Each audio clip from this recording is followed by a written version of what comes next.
Hello and welcome to the Gyan Galaxy. दोस्तों, हम लोग पढ़ रहे हैं पर्यावरण अध्ययन।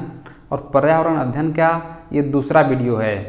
पहले वीडियो में हम लोगों ने कुछ चीज़ें सीखी थी और आज दूसरे वीडियो में हम लोग हाथियों के बारे में पढ़ेंगे और खेजड़ी गांव के बारे में पढ़ेंगे और इसके अलावा मधुमक्खियों के बारे में कुछ चीज़ें जानेंगे।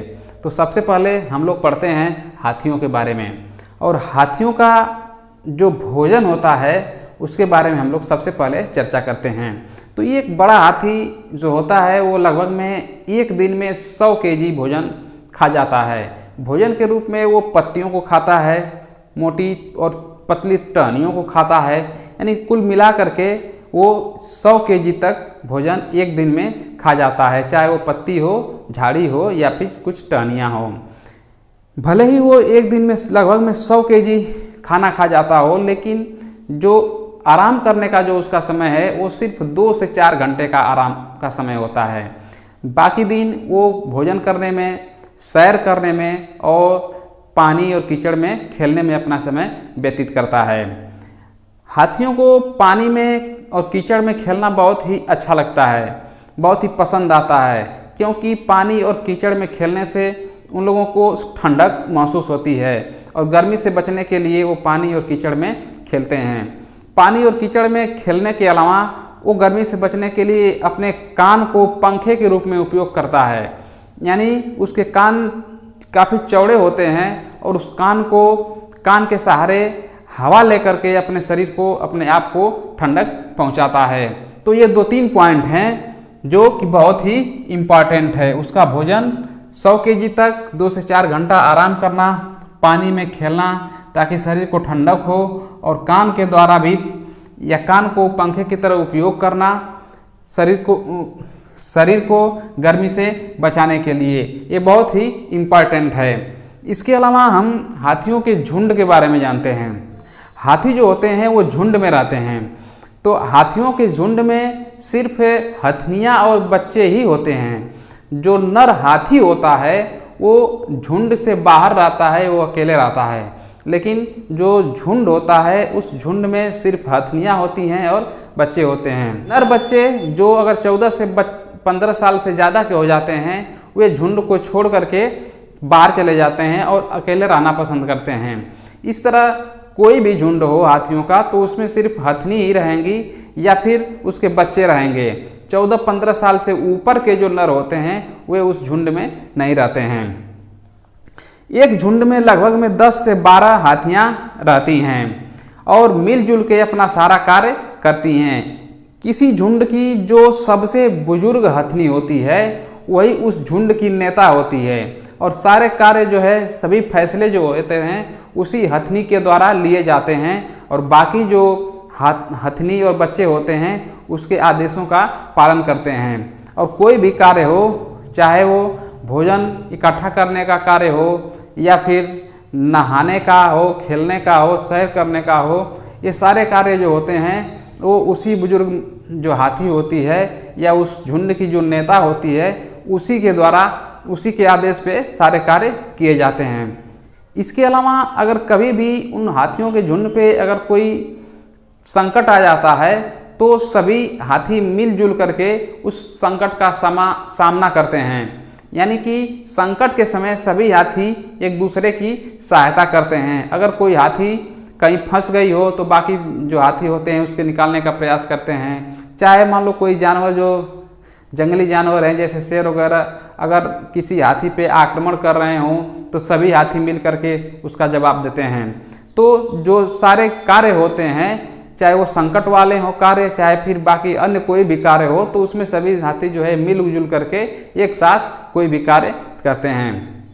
हाथियों के अलावा और कौन से जीव होते हैं जो झुंड में रहते हैं, इसको भी हम लोग जान जाते हैं, क्योंकि इससे भी क्वेश्चन पूछा जा सकता है।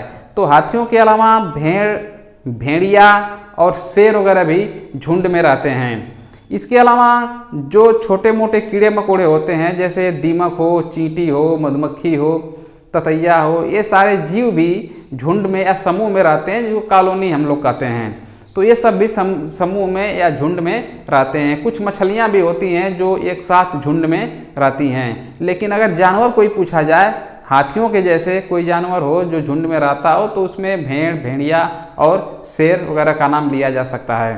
अब हम लोग समझते हैं अमृता की कहानी, यानी कि खेजड़ी गांव की कहानी। तो खेजड़ी गांव जो है एक राजस्थान के जोधपुर में या जोधपुर से सटा हुआ एक गांव है खेजड़ी। खेजड़ी जो गांव है उस गांव में बहुत सारे खेजड़ी के वृक्ष पाए जाते हैं।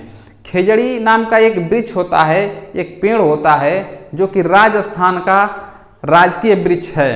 राजस्थान का राजकीय वृक्ष है खेजड़ी। और ये खेजड़ी का जो वृक्ष होता है वहाँ के लोगों के लिए बहुत ही लाभकारी होता है।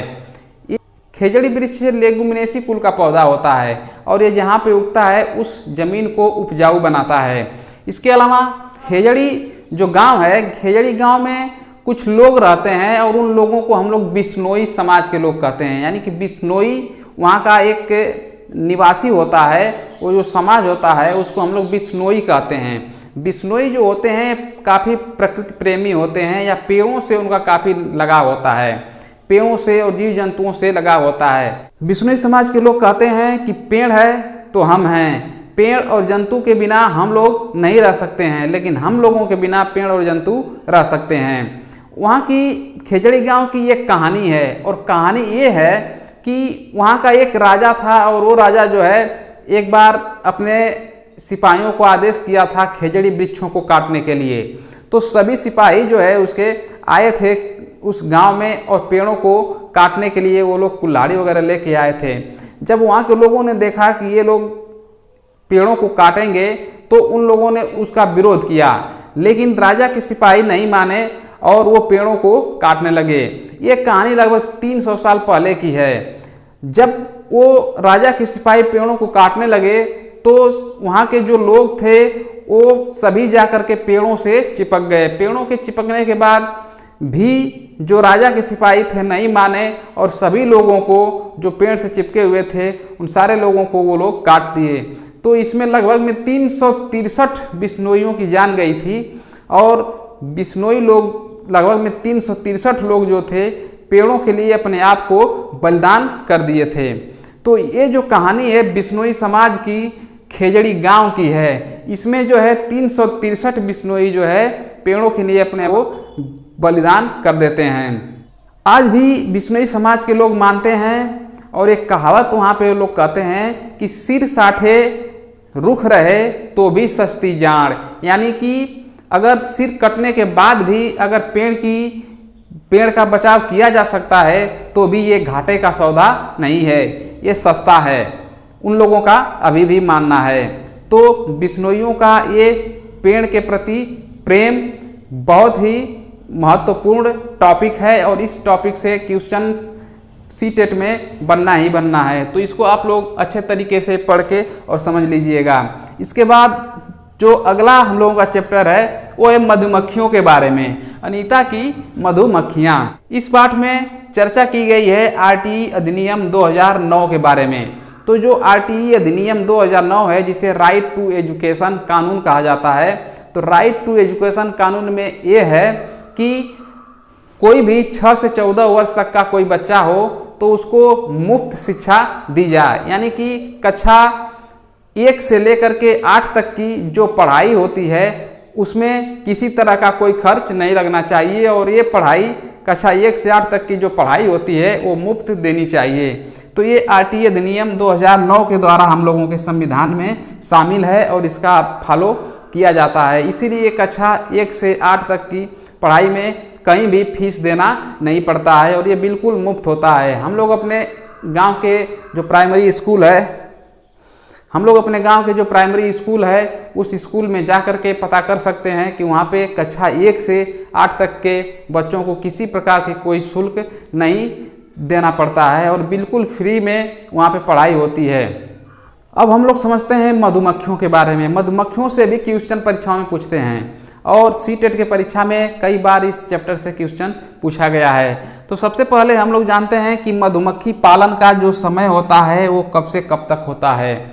तो मधुमक्खी पालन का जो समय है वो है अक्टूबर से लेकर के दिसंबर तक। यानी कि अक्टूबर से दिसंबर तक का जो समय होता है वो मधुमक्खी पालन के लिए बहुत ही सही समय होता है। इस समय अक्टूबर से लेकर दिसंबर तक जो मधुमक्खियाँ होती हैं वो अंडे देने का कार्य करती हैं।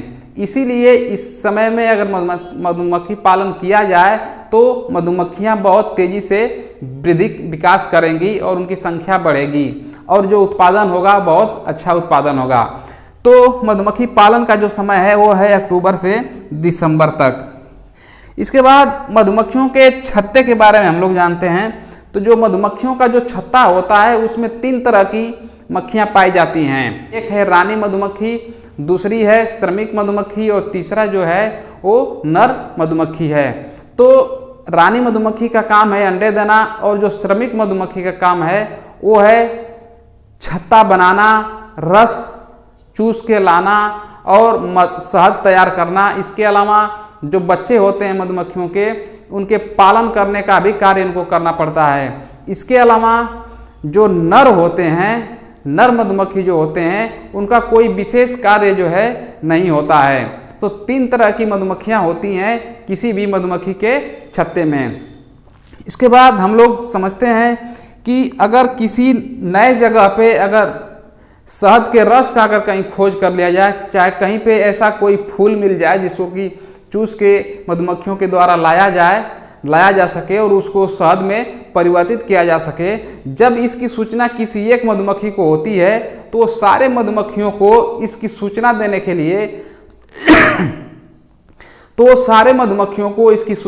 के लिए एक विशेष प्रकार का नाच करती है, यानी कि एक विशेष प्रकार का डांस करती है और उस डांस के माध्यम से वो बताती है कि जो शहद का जो स्रोत है या रस का जो स्रोत है वो किस दिशा में है। उसी नाच के द्वारा सारी मधुमक्खियां जान जाती हैं कि हम लोगों को किधर जाना है, कहाँ पे जाएंगे तो हम लोगों को रस मिल पाएगा। इसके अलावा हमने एक नोट में एक चीज़ लिखा है यहाँ पे कि मधुमक्खियों की तरह और कौन से जीव हैं जो कि एक समूह में रहते हैं। तो मधुमक्खियों की तरह दीमक, चींटियाँ व ततैया भी हैं ऐसे जीव जो कि समूह बना के रहते हैं। तो इसमें चींटियों के बारे में थोड़ी सी जानकारी है, विस्तृत रूप से ये है कि जो चींटियाँ होती हैं उसमें 3 तरह की चींटियाँ होती हैं। एक रानी चींटी होती है जो अंडा देने का कार्य करती है और जो दूसरी जो चींटी होती है उसका नाम है सिपाही चींटी। उस सिपाही चींटी का जो कार्य है वो है उस बिल की रखवाली करना जहाँ पे ये चींटियाँ रहती हैं। और जो तीसरी तरह की चींटियाँ होती हैं वो होती हैं कार्य करने वाली चींटियाँ जो कि भोजन को जुटा करके लाती हैं। तो 3 तरह की चींटियाँ यहाँ पर भी पाई जाती हैं। जैसे मधुमक्खियाँ 3 तरह की होती हैं वैसे ही चींटियाँ भी 3 तरह की होती हैं। तो ये रहा आज का हम लोगों का 3 टॉपिक, 3 चैप्टर जिसको कि हम लोगों ने आज कुछ समय में पढ़ के समझा है। इसके बाद अगले वीडियो में हम लोग एनसीईआरटी के बुक का जो अगला चैप्टर है उसको हम लोग पढ़ेंगे और अच्छे तरीके से समझेंगे ताकि सीटेट के परीक्षा में कोई भी क्वेश्चन न छूटने पाए।